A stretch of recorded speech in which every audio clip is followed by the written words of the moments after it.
Welcome to my kitchen again. आज मैं बहुत सारे काम करने लगी हूँ अपने किचन में।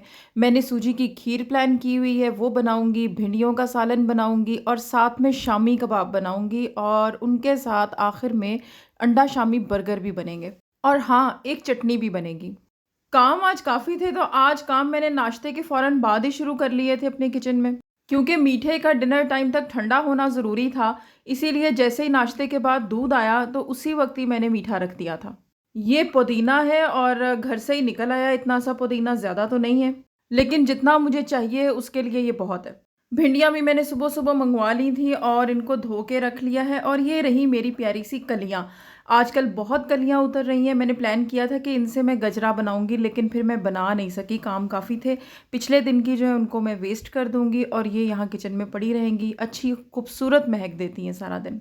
चीकू भी जो घर में पौधे लगे हुए हैं उन्हीं से उतारे हैं, बिल्कुल पके हुए हैं, लेकिन 1 दिन का इनको रेस्ट चाहिए होगा, तो मैं इन्हें किसी गर्म जगह पर शिफ्ट करने लगी हूँ। कल ये खाने के काबिल हो जाएँगे।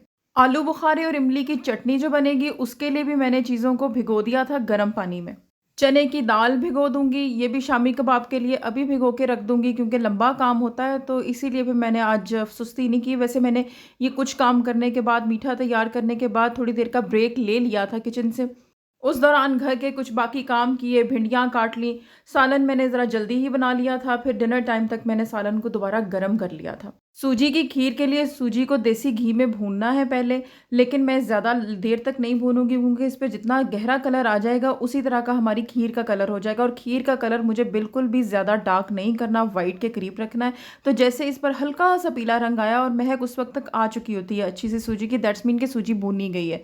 उस वक़्त मैंने दूध ऐड कर देना है। दूध अभी कच्चा ही था, अभी मैंने बॉयल नहीं किया था, तो डायरेक्ट मैंने खीर में यूज़ कर लिया है। और ये फुल फैट मिल्क है, तो फुल फैट मिल्क के साथ में ऊपर से क्रीम के भी एक्स्ट्रा कुछ स्पून्स डाल दूँगी ताकि थोड़ी-सी क्रीमीनेस आ जाए। बस अब हल्की आग पर इसको पकने के लिए रख देना है और सूजी क्योंकि फूलती है, तो ये बहुत ज़्यादा वक़्त नहीं लेती है, जल्दी ही गाढ़ा हो जाएगा। लेकिन फिर भी मैंने सूजी की और दूध की मिकदार इस तरह रखी है कि थोड़ा-सा खीर को पकने का मौका भी मिले और ये पक कर गाढ़ी हो, उससे ये ज़्यादा टेस्टी बनती है, क्रीमी बनती है। उबाल कर उतार लेने का वो फ़ायदा नहीं है। साथ ही फिर दूध जो बाकी बच गया था उसे भी उबलने के लिए रख दिया और मेरी नाश्ते की चाय भी मैंने साथ ही रख ली। मैं क्योंकि दूध के ऊपर से मलाई बहुत अच्छी तरह से उतारती हूँ, दूध को फ्रिज में रख के ठंडा करके उतारती हूँ और नेक्स्ट डे उतारती हूँ। इतना दूध सरप्लस होता है कि मैं जो दूध आता है उसी दिन फौरी तौर पर इस्तेमाल नहीं करती, मलाई अच्छे तरीके से आने देती हूँ। दैट्स व्हाई मैं फिर जब चाय बनाती हूँ तो हमारे घर की चाय में पानी नहीं जाता क्योंकि फिर बहुत ज़्यादा पतली हो जाएगी। तीनों चीज़ों को तसल्ली से खड़े होकर पहला-पहला उबाल आने दे रही हूँ क्योंकि ये इंतज़ार कर रही हैं कि मैं साइड पे हूँ तो हम उबल जाएँ, इसीलिए मैं बिल्कुल साइड पे नहीं हो रही। तो जैसे ही दूध, चाय और खीर तीनों चीज़ों को पहला-पहला उबाल आ गया था, तो उसके बाद मैंने तीनों की आग को हल्की कर दिया है। अब मैं यहाँ पर चटनी की तैयारी करने लगी हूँ। चटनी ये बेसिकली खुबानी की है, लेकिन थोड़ा-सा इसको टेंगी सा फ्लेवर देने के लिए मैं इमली भी ऐड करती हूँ बीच में। इमली के बीज अलहदा कर लें, उसके बाद इनको एक बॉयल दे लें अच्छे तरीके से। जब ये उबल जाए, नरम हो जाएगी ना उससे खुबानी, हालाँकि मैंने इसे बॉइल्ड वाटर में ही डाला था। लेकिन जब ये नरम हो जाएगी उबलने से, तो फिर ब्लेंडर से बहुत अच्छी ब्लेंड हो जाएगी। ब्लेंडर से ब्लेंड करने के बाद मैं इसे छान लूँगी। छानना ज़रूरी नहीं होता है, लेकिन मुझे अच्छा लगता है कि बिल्कुल स्मूथ सा टेक्सचर हो, तो मैं छान लूँगी। छानने के बाद दोबारा इसमें थोड़ा-सा पानी डाल के, तो नॉर्मली जिस तरह चटनी में आम सी सादा-सी चीज़ें डलती हैं, चीनी होगी, चाट मसाला है, सुर्ख मिर्च है, नमक है, वो अपने टेस्ट के हिसाब से ऐड कर लिया और चटनी हमारी रेडी हो गई। थोड़ा-सा पतले टेक्सचर में ही उतारूँगी क्योंकि ये गाढ़ी हो जाएगी ठंडी होने पे। अच्छा, मैं सूजी की खीर की एक मज़ेदार बात बताती हूँ आपको। बहुत बचपन में ना मैंने एक शादी में सूजी की खीर खाई।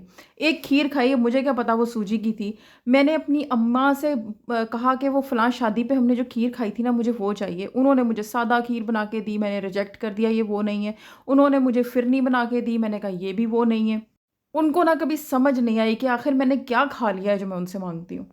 फिर जब मेरे बच्चे हुए और बच्चों को जब हम वो खाना शुरू करते हैं ना 6 मंथ के बाद, जो उनको सॉलिड देना शुरू करते हैं, तो उसमें सूजी की खीर बना के देते हैं। तो मैंने उनको सूजी की खीर बना के जब देना शुरू की, तब जाकर मुझे समझ आई कि ओहो! ये तो वो खीर थी जो आज तक मेरे दिमाग में बैठी हुई है। और मैं अम्मी को बड़ी देर अक्सर ये मैं बात अम्मा को कहा करती थी कि वो आपसे एक बार मैंने जब खाई थी, आपसे कहा, आपको समझ नहीं आ सकी आज तक कि मैं कौन-सी आपसे खीर माँगती हूँ। तो अम्मा, ये तो वही खीर है सूजी की। अम्मा के घर में ना हमेशा गाजर खीर, सादा खीर ये ज़्यादा बनती रही हैं। फिरनी बन जाती है, शीर खुरमा बन जाता है। सूजी की खीर का कोई ट्रेंड नहीं था। या शायद आप सभी मेरी बात से इत्तेफ़ाक करेंगे कि एटलीस्ट हम पंजाब के घरों में ना ये सूजी की खीर का जो कॉन्सेप्ट है ना, ये बच्चों से ही रिलेटेड है कि जब बच्चे सॉलिड खाना शुरू करते हैं तो उनको सूजी की खीर देते हैं। ख़ैर, जब सूजी की खीर मेरी बिल्कुल तैयारी के करीब थी तो उस वक़्त मैंने चीनी ऐड की है, उसको चेक कर लिया था चीनी को कि कैसी है। उसके बाद मैंने ठंडी की है, फ्रिज में रख दी है और अब शामी कबाब की तैयारी कर रही हूँ। शामी कबाब मटन और चिकन दोनों से ही अच्छे बन जाते हैं। मैं ज़्यादातर वैसे चिकन से बनाती हूँ। मटन से भी बनाने हो तो रेसिपी सेम होगी और इसकी रेसिपी ऑलरेडी मौजूद है फूड टेल्स पर, मैं आपको लिंक दे दूँगी। सूजी की खीर की भी रेसिपी आपको वहाँ पर अपलोड मिल जाएगी। वैसे मैं आपको यहाँ भी कुछ एक्सप्लेन कर देती हूँ। चिकन है और चने की दाल है भिगोई हुई। चने की दाल चिकन से हाफ़ क्वांटिटी में ली है। बाकी मैंने अदरक लहसुन का पेस्ट ऐड करना है, नमक, सुर्ख मिर्च, गरम मसाला, खुश्क धनिया, टमाटर और एक छोटा-सा प्याज़ है। ये सब चीज़ें डाल के इन्हें बॉयल कर लूँगी और दाल को मैं ज़रा सख्त बॉयल करूँगी क्योंकि मैंने इनको मिक्सर से निकाल देना है, मैंने मशीन में से इनको निकाल देना है। मुझे इनको रेशेदार बनाने का कोई शौक नहीं है। मुझे काम को जल्दी ख़त्म करना है और हाथ से कूट नहीं सकती मैं, तो मैं इनको मशीन से सिंपली निकाल दूँगी। जब भी मशीन से निकालना हो शामी कबाब का कीमा तो हमेशा दाल सख्त रखें। यानी कि गल जानी चाहिए लेकिन इंतहाई सख्त दाना होना चाहिए। साथ ही उनको उबलने के लिए रख दिया एक साइड पर कुकर पे और यहाँ भिंडियों की तैयारी कर रही हूँ। देसी घी में बनाएँ भिंडियाँ बहुत मज़े की बनती हैं। और जब भी भिंडियाँ बनाने हों और ख़ास तौर पे कोई भी गर्मियों का खाना हो ना, सब्ज़ी हो या दाल हो, तो उनके साथ मैं अक्सर घर में ये जो चटनी बना रही हूँ ना, इसे रखती हूँ। क्योंकि ये चटनी जल्दी ख़राब नहीं होती है, पड़ी रह जाती है फ्रिज में 5-6 दिन, इसीलिए ज़्यादातर मैं यही चटनी बना कर रखती हूँ। और भिंडियों के साथ ये चटनी बहुत मज़े की लगती है। अच्छा, भिंडियों के साथ ना एक चटनी और घर का निकला हुआ मक्खन, ये ज़रूर सर्व करके देखें। मक्खन के साथ बहुत मज़ा आता है, थोड़ा-थोड़ा मक्खन लेकर खाएँ ना साथ-साथ, तो मेरे बच्चे तो कम से कम बहुत एन्जॉय करते हैं। और भिंडियाँ बनाने में बहुत सादा से इंग्रेडिएंट्स हैं। मैंने इनमें ना तो हल्दी ऐड करनी है, ना गरम मसाला और ना ही सुर्ख मिर्चें। ये प्योरली सब्ज़ मिर्चों में बनेंगी और दूसरा इनमें सिर्फ़ और सिर्फ़ खुश्क धनिया और नमक जाएगा, दैट्स इट। और आपने ये देखा है कि अक्सर मेरे खानों पे आपको तैरता हुआ घी नहीं नज़र आएगा क्योंकि मैं प्योर घी ज़्यादातर इस्तेमाल करती हूँ, देसी घी होता है। तो बहुत ही लिमिटेड सा यूज़ करती हूँ ताकि ज़्यादातर खानों में देसी घी ही इस्तेमाल हो। वैसे भी अभी भिंडियों के साथ मैंने मक्खन सर्व करना है तो क्वांटिटी देसी घी देखिए, कम घी में भी खाना उतना ही मज़ेदार बन सकता है। खाने को चाहिए होता है नमक और मिर्च का बैलेंस। और खाने का मज़ा भी तब है और आपके पकाने का जो हुनर है ना, वो भी तभी है कि आप उसको नमक और मिर्च से बैलेंस कैसे करते हैं। घी डाल-डाल के कपों के कप तो फिर सालन का टेस्ट कहीं न कहीं निकल ही आता है। तो मेरा तो यही मानना है कि कम घी खाएँ लेकिन ख़ालिस खाएँ। तो ये घर का द निकला हुआ देसी घी है, कोशिश ज़्यादातर मेरी यही होती है। कहीं ख़त्म हो जाए, पूरा ना आता हो क्योंकि आपको पता ही है घर में बहुत लिमिटेड सा बनता है। फिर मैं ऑयल यूज़ करती हूँ या कुछ जगहों पे बनास्पति घी भी रखा हुआ है, वो भी यूज़ कर लेती हूँ। उधर भिंडियों की तैयारी हो गई है तो यहाँ पर अब शामी कबाब की भी तैयारी शुरू दोबारा से करने लगी हूँ। कीमा उसका मैंने पहले ठंडा किया है। कभी भी मशीन से वैसे भी शामी कबाब जब भी बनाते हैं हम पहले उसको ठंडा करते हैं, तो मशीन में डालने के लिए तो उसका ठंडा होना बहुत ज़रूरी है। यहाँ बाइंडिंग के लिए एग्स यूज़ होंगे, साथ में मैंने सब्ज़ मिर्चें, धनिया, थोड़ा-सा पुदीना और साथ में प्याज़, ये 4 चीज़ें जिनको चॉप कर लिया है और ऐड कर दिया है। पुदीना कम इस्तेमाल कीजिएगा क्योंकि पुदीना ज़्यादा इस्तेमाल होना तो वो एक अपना ख़ास सा फ्लेवर देने लगता है और कड़वाहट देने लगता है। अच्छा, काली मिर्चें मैं लाज़मी डालती हूँ शामी कबाब में, लेकिन इनको मैंने मसाले में ऐड नहीं किया था क्योंकि ना मुझे लगता है कि जब काली मिर्चों को पहले ही हम गलाने के लिए इस्तेमाल कर देते हैं ना किसी भी चीज़ में, तो वो कालापन दे देती हैं अपना चीज़ के ऊपर। तो जब ये रेडी हो गया है तो उसके बाद मैंने काली मिर्चें ऐड की। अब क्योंकि आज शामी कबाब बन ही गए थे और काफ़ी देर बाद बनाए हैं, यूजुअली मैं फ्रिज से नहीं ख़त्म होने देती हूँ लेकिन इस बार देर बाद बने हैं। क्योंकि बन ही गए हैं तो फिर डिनर में भी सर्व हो जाएँगे। दूसरा ये कि जब प्याज़ शामिल कर देना है उसके बाद आपने इसको स्टे नहीं देना है, ना फ्रिज में देना है, ना बाहर देना है, ये पानी छोड़ेगा। फ़ौरी तौर पे इससे टिक्कियाँ बनाएँ और फ्रीज़ कर दें। शामी फ्रीज़्ड हों या अनफ्रीज़्ड हों, दोनों सूरतों में बग़ैर अंडा लगाए इनको फ्राई करने की साइंस मेरी समझ में तो नहीं आती है। मैं बिल्कुल ऐसा नहीं करती हूँ, अंडा लगाकर ही फ्राई करती हूँ, वैसे ही टेस्ट अच्छा लगता है। दूसरा, अगर आप इनको रेशादार बनाना चाहते हैं ना तो मशीन से ना निकालें, हाथ से कूट लें। लेकिन टाइम की बचत करनी हो और मुझे कोई क्रेज़ नहीं है कि मुझे रेशेदार चाहिए, हमारे घर में कोई ऐसा मसला नहीं है, तो मैं इनको मशीन से निकालती हूँ। अच्छा, जिस पैन में मैंने भिंडियाँ बनाई हैं ना, ये पैन मेरा नया है और ये कास्ट आयरन का पैन है और ये शुरू के अंदर तो जब मैंने इसमें बिल्कुल नई-नई कुकिंग शुरू की थी ना, तो इसकी जो वो पॉलिश थी, वो फ्लेक्स की तरह खाने के अंदर आ जाती थी। तो दरमियान में मैंने इसका इस्तेमाल ख़त्म कर दिया, मुझे बुरा लगता था, काले रंग का सालन होता था, लेकिन अब मैंने सोचा है कि मैंने इसको नॉन स्टिक की रिप्लेसमेंट के तौर पे कोशिश की थी लाने की घर में। तो जब तक यूज़ नहीं करूँगी तब तक ये ठीक कैसे होगा? तो 2-3 बार तो मैंने इसमें पानी डालकर उबलने के लिए भी रखा है ताकि इसका कालापन जाए। बहरहाल अभी तक नहीं गया है और ये हल्का-हल्का ना ब्लैकिश सी टोन दे देता है सालन के ऊपर। बट अब मैं इसे रेगुलर यूज़ करने की कोशिश करूँगी।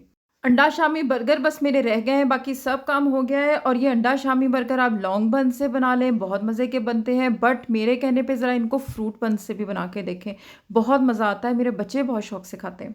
तो इनका तरीका किसको नहीं पता है, बस शामी लगाया है, ऊपर केचअप लगाई है, प्याज़ रखा है, टमाटर रखा है, अंडा लगा दूँगी फ्राई करके और आखिर पे मेयोनेज़ लगा के इसको बंद कर दूँगी। बस इतना सा काम है, जो कि आधे पौने घंटे में हुआ है। क्योंकि कहने में ये इतना सा काम होता है, लेकिन ये हम सब औरतों को पता है कि जब हम करने लगते हैं ना कोई काम, तो कितनी 1500 आवाज़ें बीच में इधर-उधर से आ रही होती हैं, ये भी कर दो, वो भी कर दो, ये भी कर दो। ये इतना सा काम इतना लंबा हो जाता है और फिर सब आपको मिलके कह रहे होते हैं, "इन्ना जिहा कम किया सी, इन्नी देर लाती।" और फिर सही गुस्से में दिमाग तपता है उस टाइम पे कि नहीं, मतलब मेरे कोई 10-15 हाथ ने। ऑर्डर करना बड़ा आसान काम है और करके खाना बहुत मुश्किल काम है। कई बार तो ना खाना पकाते-पकाते इतना ज़्यादा पानी पिया जाता है कि उसके बाद खाने को जी ही नहीं चाहता। और ऐसा भी होता है कि कई बार मुझे ना अपना पकाया हुआ बड़ा ऑर्डिनरी सा लग रहा होता है और मुझे मेरे हस्बैंड कहेंगे, "ये चीज़ अच्छी बन गई है।" मुझे वो ज़रा भी अच्छी नहीं लग रही होती उस वक़्त। ये वाक़ई फैक्ट है कि खाने की जो मुसलसल खुशबू है ना, वो भूख को मार देती है कुछ देर के लिए। इसीलिए ना फ़ौरन पकाकर फ़ौरन खाने से मुझे तो कम से कम उतना अच्छा टेस्ट नहीं आता है, मुझे रेस्ट चाहिए होता है थोड़ा-सा, वो हमारे पास होता ही नहीं। आज़म तो बिल्कुल भी बाहर का खाना नहीं खाते हैं, बहुत कम ही खाते हैं, अगर कभी मैं भी लूँ। मेरा कभी-कभी हाँ, दिल करता है कि मैं बाहर से खाऊँ, उसकी वजह यही होती है कि खुद पका के खाने को दिल नहीं कर रहा होता। जिस हद तक हो सके घर का ही खाना चाहिए। सेफ फूड यही होती है। अब देख लें, आप लोगों ने भी सुनी होंगी खबरें, 2-3 पिछले दिनों से खबरें सुन रहे हैं कि किस किस्म का ज़हर वाला खाना बच्चों ने खाया है और वो हॉस्पिटल पहुँचे हैं, कइयों ने दम तोड़ दिया है। ज़हरीली चीज़ें चली जाती हैं फूड के अंदर, उसके अलावा वैसे फूड पॉइज़निंग हो जाती है। अब ये ज़रा मेरे से एक फ़रमाइश सुनें जो मेरे बच्चों ने की है कि हमारे हर चम्मच के साथ, खीर के हर चम्मच के साथ चांदी का वर्क आना चाहिए। दसो किड्डा औखा काम है। जैसे-तैसे भी था, ये फ़रमाइश पूरी की गई है। मेरे चांदी के वर्क काफ़ी थे, लेकिन इतनी फूँकें मारी हैं बच्चों ने पास खड़े होके कि वो सारे दोहरे होकर लग गए। अब और भी नहीं थे, उनको एतराज़ था कि ये पूरा कवर नहीं हुआ अभी। लेकिन अब और ख़त्म हो चुके थे, वरना अगर यही सीधे-सीधे लग जाते तो पूरे आ जाते। ये था आज का डिनर, जो कि बहुत मज़े का बना सब कुछ। और इतना अच्छा खाना पकाने के बाद अपने हस्बैंड से इस बात पर लड़ाई करके बाहर ज़रूर जाएँ कि अब आइसक्रीम खिलाएँ, हमने बहुत गर्मी में पकाया। क्योंकि आज मैंने खीर छोड़कर आइसक्रीम एन्जॉय की है बाद में, और वो भी बाहर जाकर।